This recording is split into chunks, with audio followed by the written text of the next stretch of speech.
Let's have a little chat about Peragus. Now, the majority of people that I know, and being part of the Star Wars KOTOR community in general, it seems that Peragus tends to have a lot of negative stigma surrounding it. It's a very slow, burning introduction to KOTOR 2, and it's quite common to hear the opinion that I preferred Taris over Peragus, and that's completely fine. However, Peragus serves more than just to be an introduction to a story, and it does things very differently to traditional Star Wars storytelling.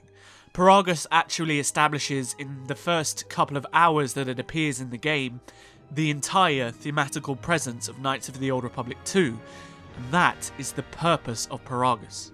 Taris, on the other hand, was specifically built to be big and bustling and full of things to do to immerse you into the Star Wars universe and to give you that heroic call to adventure. But Peragus is essentially there to tell you this is not the same Star Wars story that you are used to. Now, if you're one of those anti-Peragus people, let's go a little bit more into depth about why Peragus is actually pretty damn awesome and why it is so important to the story. First and foremost is the tone. The tone of Peragus is essentially created to replicate and forebode the tone of the entire game. It is extremely dark. Everything about Peragus is just dismal. Everybody has been murdered. It's mechanical. It's tense. You are the main character alone on this station in the middle of nowhere. Nobody is helping you. You're isolated. Everything wants to kill you. And you should trust nobody. This is the literal tone of KOTOR 2. You are the Jedi exile, isolated from the rest of the galaxy. Everybody dislikes you, the majority of people want to kill you, and you really shouldn't trust anybody. Peragus, within 10 minutes, completely and utterly establishes what you are going to experience in the game in terms of general feeling. And that is honestly kind of rare. KOTOR 2 isn't afraid of doing this, and that's why people generally don't like Peragus, because it is so utterly dismal.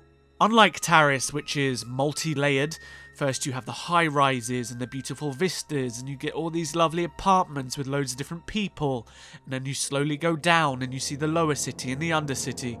It's more of a representation of societal layering that's establishing the story at hand.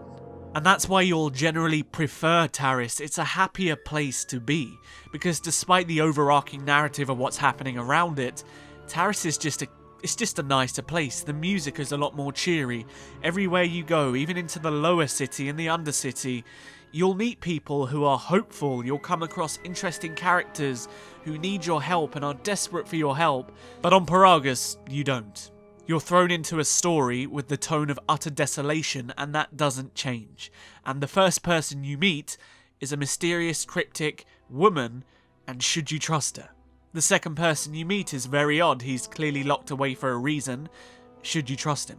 You're not introduced to these characters in a way that makes you go, yeah, I really want to help you. You seem like a decent person. You just kind of look at them and you go, You're very wary of them. And you know what? It's the same for every companion in KOTOR 2. Tell me otherwise, besides Beodor. And obviously I don't count T3 because T3 is best boy. Every single companion in KOTOR 2, you shouldn't really trust. You should be very wary of them. When you meet Mira, she literally knocks you unconscious and then goes, I'm gonna join. Why should you trust her? When you first meet the disciple, he is standing in the ruins of an ancient Jedi enclave, reciting some nonsense, and he just starts chatting to you as if you're his best friend. That's really weird and really suspicious. When you first meet Mandalore, he is literally Mandalore. You shouldn't trust Mandalorians.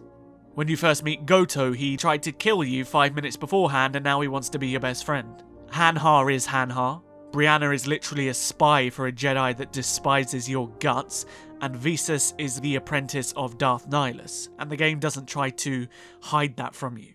Every companion you come across is not there to make you feel comfort. You are meant to feel wary and you're meant to go, I don't know about this.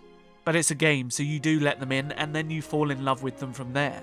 But unlike KOTOR 1, which goes, here's Juhani, you saved her, now she wants to help you.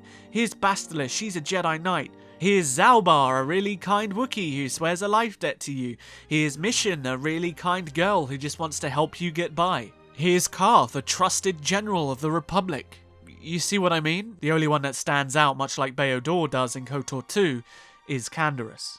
So you're kind of seeing the picture here with the very first few minutes of the game. Peragus is designed to be off-putting because it's representing the tone and the feel of the grander story that it is trying to tell. This Star Wars story is not the Star Wars stories that we are used to. It's gonna be different and it's not gonna be comfortable. And now we move on to the themes. Now, all of the major themes of KOTOR 2 are represented within the first few hours of Peragus' storytelling. Now, I know a lot of you will argue with this one, but what is the central theme of KOTOR 2's canonical story? Healing. Now, some of you may be sitting there and scratching your chin and going, what the hell are you talking about? But what is the very first thing that occurs in Knights of the Old Republic 2? You are in a KOTOR tank about to be healed. That is the very first thing you see in the game, and it represents the main storytelling thematic of it. Now, I don't really count the prologue, but if you want to, what are you doing? Repairing the Ebon Hawk. What is the main theme of Telos? Healing the surface from its destruction in the Jedi Civil War. What is the main purpose of Dantooine? Recovering after Malak's bombardment in the Jedi Civil War and helping the people of Kunda to do that. Okay, what's the main narrative? Coming to terms with the fact that you are damaged and healing yourself and in turn restoring the Jedi Order. Okay, surely Nar Shaddaa doesn't represent healing. Helping the refugees, doing quests that help people that are suffering, and then you take out the crime syndicate on that planet that are causing that suffering. What about Onderon? You're healing the divide between Talia and Vaklu. Duxon? Yeah, you're helping this new order of Mandalorians break free from the chains of their old culture. The truth is, the only place that you don't have any healing thematic is Korriban, but why would it? Again, do you see where I'm going with this? KOTOR 2 is inherently a story about healing the wounds of the past, but to do that, you have to confront them. And within the first couple of seconds of KOTOR 2, the first thing we witness is your character literally being healed. But then it instantly flips the themes from the normal Star Wars stories. What's one of the main themes of Star Wars? Hope. Peragus represents the opposite, despair. Everyone is dead. The Sith find you. Everything wants to kill you. Nobody can help you. Peragus then represents deception, one of the main themes of KOTOR 2 in general. The HK droid pretends to be your friend, but turns out he's actually the bad guy all along, and everyone knows Kreia. There's more. There's survival, suffering, self-reliance, ambiguous morality. These are generally not the themes of a Star Wars story. If you look at Peragus and Taris, Taris is much more drawn out in terms of the length, and the themes are instantly heroism, good versus evil, hope, trust. It's very traditional Star Wars storytelling, but KOTOR 2 is the complete thematical antithesis of what Star Wars is about. And to me, personally, Peragus does an absolutely incredible job of establishing all of these things within an extremely short space of time in a very isolated space compared to Taris. Now you're probably saying, well, why would you make an intro to a game that is purposefully off-putting, that is so depressing? Because that is the purpose of the story being told. And that's why KOTOR 2 is so beloved, because it wasn't afraid of being dark, it wasn't afraid of being depressing and hopeless, and it wasn't afraid of being different. Hell, the game even ends pretty dark and depressing and hopeless. It doesn't particularly resolve itself. And on your first playthrough of KOTOR 2, if you look back, you will probably say, yeah, Peragus was slow, it was depressing, but the more you appreciate KOTOR 2 as a story, the more you appreciate how fundamental Peragus is to establishing that. Now, if you don't like Peragus because of those specific gameplay reasons, it is slow. There's not really much to do compared to Taris. It's quite cramped and it's very grey.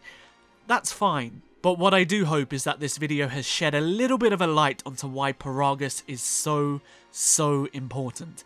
And why if we just had another traditional Star Wars introduction with the call to adventure and hope and friendship, it just wouldn't have made sense within a story that is essentially the opposite of those things. As always, I really hope you enjoyed the video. Don't forget to hit the like button, and if you like Knights of the Old Republic, subscribe to the channel because I want you to join my community, and I will keep saying it because there is no better time to be a Knights of the Old Republic fan than right now. Also, if you're still here, perhaps come and follow me on Twitter, Instagram, and join the Discord server because I would love to have you there. All links are in the description below.